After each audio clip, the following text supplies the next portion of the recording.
بسم اللہ الرحمن الرحیم۔ آج ہم ایک ایسے راز پر بات کریں گے جس کی وجہ سے انسان صبح اٹھتے ہی کمزور، سست اور بے جان محسوس کرتا ہے، اور اس کا جواب ہمیں حدیث نبوی صلی اللہ علیہ وآلہ وسلم میں ملتا ہے۔ حضرت جابر بن عبداللہ رضی اللہ عنہ روایت کرتے ہیں کہ رسول اللہ صلی اللہ علیہ وآلہ وسلم نے فرمایا، سونے سے پہلے چراغ بجھا دیا کرو اور بستر جھاڑ کر لیٹا کرو، کیونکہ شیطان جھاڑے بغیر بستر پر لیٹنے والے کے پاس قریب آ جاتا ہے۔ صحیح مسلم حدیث نمبر 2014۔ حضرت ابو ہریرہ رضی اللہ عنہ روایت کرتے ہیں کہ رسول اللہ صلی اللہ علیہ وآلہ وسلم نے فرمایا، جب انسان رات کو سوتا ہے تو شیطان اس کے سر کے پچھلے حصے پر 3 گرہیں لگا دیتا ہے، اور ہر گرہ پر یہ کہتا ہے، رات لمبی ہے، سوتا رہے۔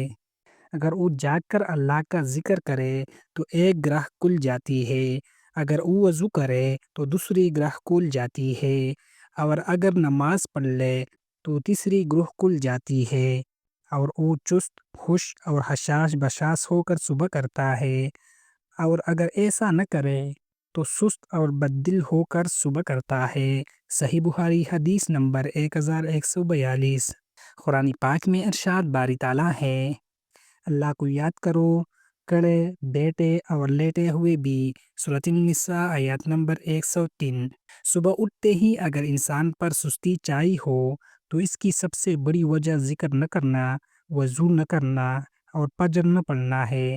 جو شخص جاگتے ہی اللہ کو یاد کرے، اللہ اس کی سستی، تھکاوٹ، بے چینی سب دور فرما دیتا ہے۔ کمنٹس میں لکھ کے، اے اللہ مجھے سستی سے پناہ عطا فرما اور اپنی عبادت کی توفیق دے۔ اگر ویڈیو پسند آئے تو اسے شیئر کر دے تاکہ یہ عمل آپ کے اور ہمارے لیے صدقہ جاریہ بن جائے۔